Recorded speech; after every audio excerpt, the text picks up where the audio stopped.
দেখেন আল্লাহ পাক রব্বুল আলামিন বারবার বান্দাদেরকে উদ্দেশ্য করে বলতেছেন, ফাবিআইয়ি আলাই রাব্বিকুমা তুকাযিবান, তোমরা আমার কোন নিয়ামতকে অস্বীকার করো? তোমরা এটা যদি আমরা ভুলে যাই বা অস্বীকার করি, এই হাত আল্লাহ পাক রব্বুল আলামিনের দেওয়া নিয়ামত নয়, এই চোখ আল্লাহ পাক রব্বুল আলামিনের নিয়ামত নয়, এই কান, এই নাক, এটা যদি আমরা অস্বীকার করি, আল্লাহ পাক রব্বুল আলামিন সেটাই বলতেছেন, ফাবিআইয়ি আলাই রাব্বিকুমা তুকাযিবান, তোমরা আমার কোন কোন নিয়ামতকে তোমরা অস্বীকার করবে?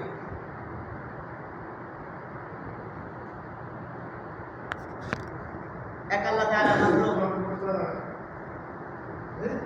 সেই ব্যক্তিরা 500 বছর পাহাড়ের চূড়ায় আল্লাহ পাক রব্বুল আলামিন ইবাদত বন্দেগী করে কাটিয়েছেন। আল্লাহ পাক রব্বুল আলামিন সিজদার মাধ্যমে তিনি কাটিয়েছেন।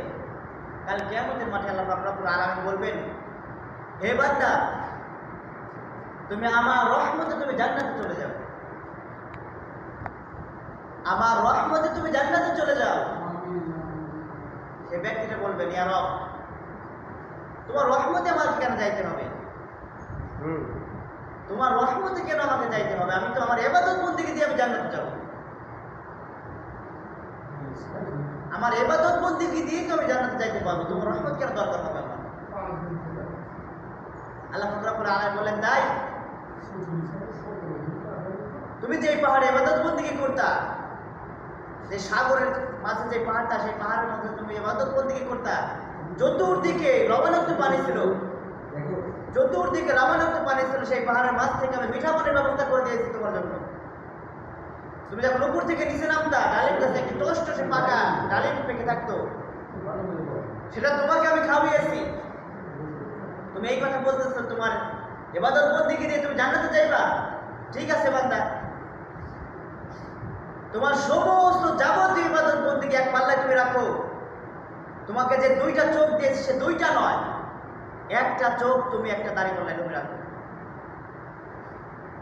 আল্লাহ পাক রব্বুল আলামিন যে নিয়ামত দিয়েছেন আমাদের,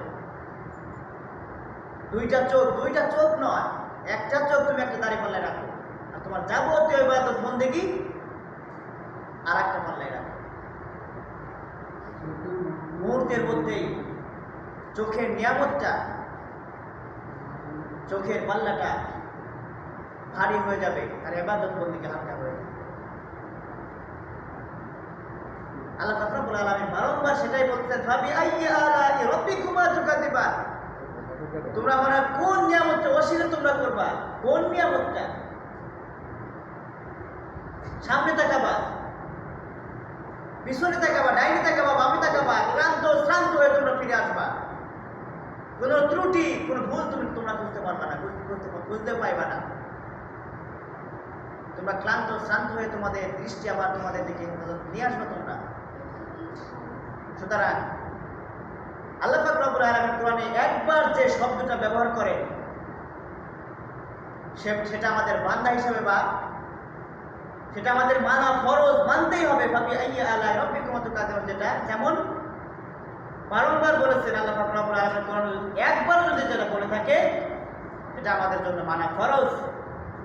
কিন্তু আল্লাহ পাক রব্বুল আলামিন বেশি থেকে বেশি কেন উল্লেখ করেন কোরআনের মাঝে? বেশি থেকে বেশি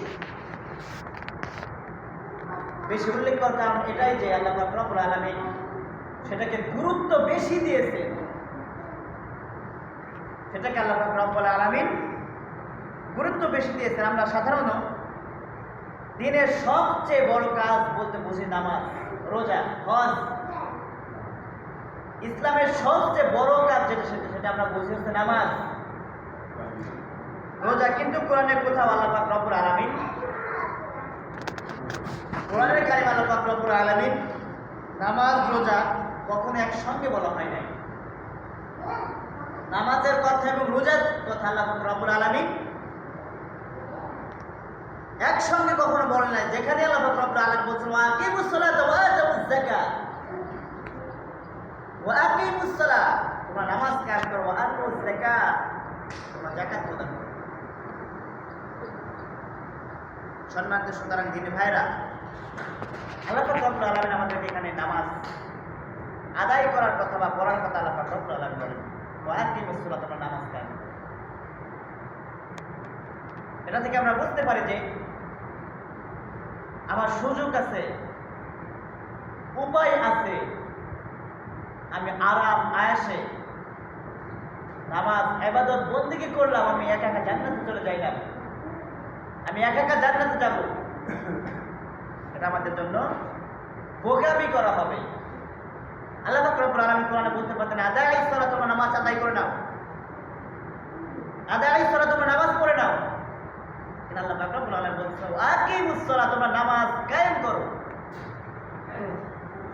সুতরাং এই আয়াত থেকে আমরা বুঝতে পারি যে নিজে তো নামাজ পড়তেই হবে, প্রতিবেশী সবাইকে নামাজ পড়ার জন্য আহ্বান করতে হবে।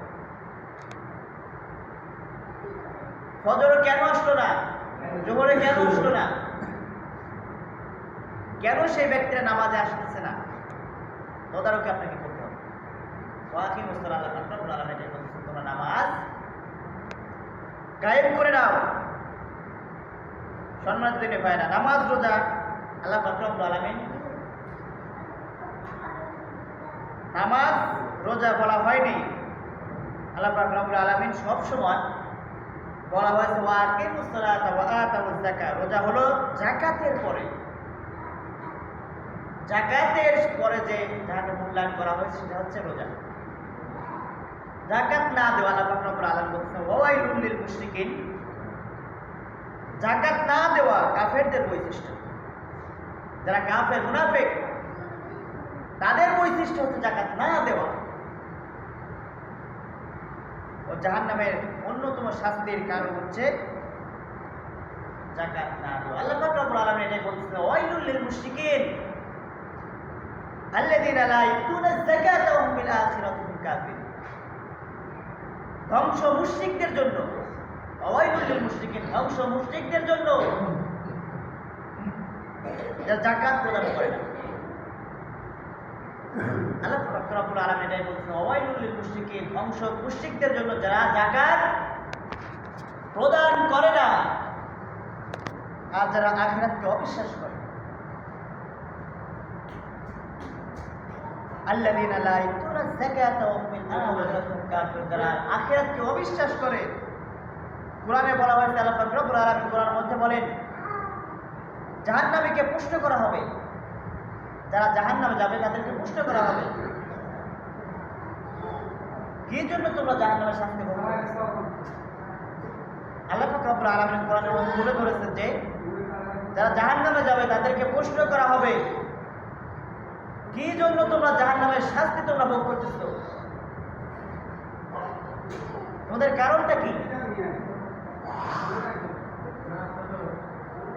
তারা তাদের কুফরের কথা উল্লেখের সাথে সাথে তারা যে কুফরি করেছে, নাফরমানি করেছে, আল্লাহ পাক রব্বুল আলামিনের সঙ্গে কুফরি করেছে,